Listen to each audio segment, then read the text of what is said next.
बिस्मिल्लाहिर्रहमानिर्रहीम अस्सलाम वालेकुम।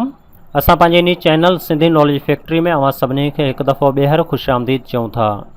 अॼु असां अवां जी ख़िदमत में हिकु न्यू वीडियो सां हाज़िर आहियूं ऐं अॼु वारी ही वीडियो बि पंहिंजे GST ऐं PST जे टॉपिक सां रिलेटेड आहे। मतिलबु त अॼु वारी हिन वीडियो में पाण इहो बयानु कंदासूं त GST ऐं PST जी जेका टेस्ट आहे उहो कॾहिं वरिती वेंदी, इन जी हक़ीक़ी तारीख़ कहिड़ी आहे। इन मुतलिक़ पाण अॼु वारी हिन वीडियो में डिटेल में एक्सप्लेन कंदासूं। लेकिन हिन वीडियो के स्टार्ट करण खां पहिरीं असांजी हिकु रिक्वेस्ट आहे, जेकॾहिं अवां असांजे इन चैनल सिंधी नॉलेज फैक्ट्री ते नया महिमान आहियो त हींअर ई पंहिंजे इन चैनल खे सब्सक्राइब कयो ऐं साथ ही बेल आइकन जे बटन ते क्लिक कयो त जीअं अवां खे असांजी हर वीडियो बर वक़्त मिली सघे। त ॻाल्हि स्टार्ट कंदा आहियूं GST ऐं PST जी टेस्ट मुतलिक़। ॾिसो, गुज़िरियल कुझु ॾींहंनि खां बल्कि कुझु महीननि खां इहा ॻाल्हि ज़ाहिरी तौरु असां ताईं पहुचाई वञे पई त GST ऐं PST जी जेका टेस्ट आहे उहो 8 महीने में वरिती वेंदी ऐं इन जी जेका रिज़ल्ट आहे उहो सेप्टेम्बर जे महीने में अनाउंस कई वेंदी। ठीकु आहे, इहो ॻाल्हि 8 महीने जी न बल्कि इहो 6 महीने जी ऐं 7 महीने जी ॻाल्हि आहे, जेका ॻाल्हि असां ताईं न्यूज़ चैनल जे ज़रिए, न्यूज़ पेपर जे ज़रिए ऐं सोशल मीडिया जे ज़रिए असां ताईं पहुती ऐं इन ॻाल्हि ते काफ़ी स्टूडेंट मुतफ़िक़ बि आहिनि। ठीकु आहे, लेकिन इन जी जेका हक़ीक़ी तारीख़ आहे उहो असांखे अञा ताईं नाहे ख़बर ऐं उहो कॾहिं आहे, इन मुतलिक़ अॼु हिन वीडियो में असां बयानु कयूं था।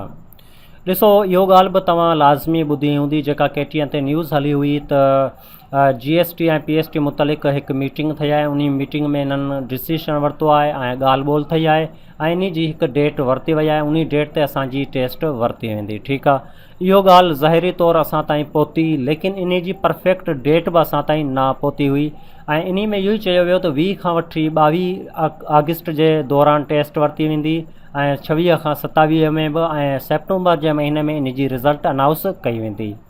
बहरहाल असां ॻाल्हि कयूं था त हक़ीक़ी ॻाल्हि कहिड़ी आहे। ॾिसो, सभिनी खां पहिरीं ॻाल्हि इहो आहे त अञा ताईं GST ऐं PST जी का परफेक्ट डेट नाहे इशू कई वई, का बि परफेक्ट डेट नाहे सिलेक्ट थी। असांखे अञा ताईं इहो ज़ाहिरी तौरु नाहे ॿुधायो वियो त तव्हांजी GST ऐं PST जी जेका तारीख़ आहे उहो फलान आहे। ठीकु आहे, असांखे इहा अञा नाहे ख़बर।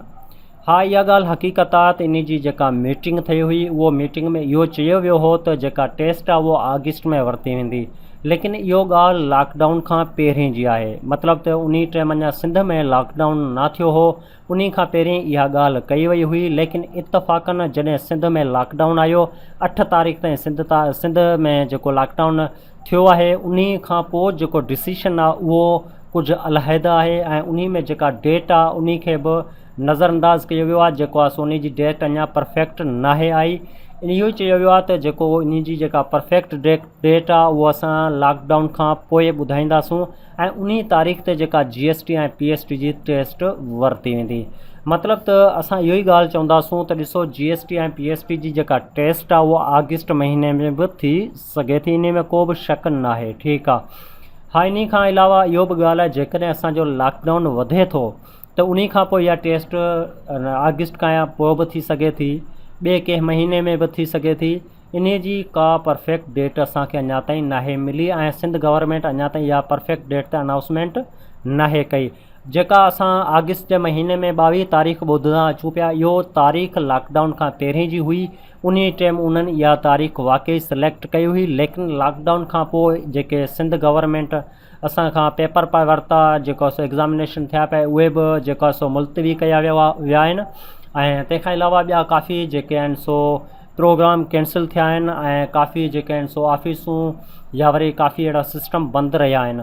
त उन हिसाब सां जेको असांजो GST ऐं PST जे टेस्ट मुतलिक़ प्रोग्राम हलंदल हुयो उहो बि फ़िलहालु कैंसिल आहे। उन ते बि अञा ताईं को अहिड़ो अमल नाहे आयो ऐं असां इहो ई चवंदासीं त ॾिसो, GST ऐं PST जी जेका टेस्ट आहे उन जी अञा ताईं का बि डेट नाहे आई। जीअं उहा डेट ईंदी असां तव्हांखे लाज़मी इन्फॉर्म कंदासूं, चाहे उहो वीडियो जी सूरत में हुजे, चाहे उहो मैसेज जी सूरत में हुजे, लेकिन असां अव्हांखे पंहिंजे इन चैनल ते लाज़मी इन्फॉर्म कंदासूं ऐं तव्हांखे इहो ॿुधाईंदासूं त उहा टेस्ट कॾहिं वरिती वञे पई। ठीकु आहे, जेको असांखे टाइम मिलियो हो, टाइम बि मिलियो हो, असांखे डेट बि मिली हुई, लेकिन फ़िलहालु उहो कैंसिल आहे, उहो अञा ताईं जेको आहे सो कैंसिल में आहे। हा, थी सघे थो 8 तारीख़ खां पोइ लॉकडाउन बिल्कुलु ख़तमु थी वञे ऐं उन टेस्ट ते उन टाइम ते वरी अमल कयो वञे, उहो बि बाद में असांखे अनाउंस करे ॿुधायो वेंदो। त फ़िलहाल अॼु वारी वीडियो में असांखे इहो ई ॿुधाइणो हो। काफ़ी शागिर्द परेशान हुया ऐं असां ताईं इहे मैसेज बि आया त सर असांखे जेका सो परफेक्ट डेट ॿुधायो, उन लाइ असां काफ़ी रिसर्च कई ऐं काफ़ी जेका सो ॼाण हासिलु कई। तंहिंखां पोइ इहो ई नतीजो आयो त इन जी का बि परफेक्ट डेट अञा ताईं नाहे आई। तो फ़िलहाल अॼु वारी वीडियो खे हिते असां ख़तमु कंदासीं। इंशाअल्लाह हाणे असां अव्हांजी ख़िदमत में हिकु न्यू वीडियो सां मुलाक़ात कंदासीं। तेसीं ताईं असांखे ॾियो इजाज़त।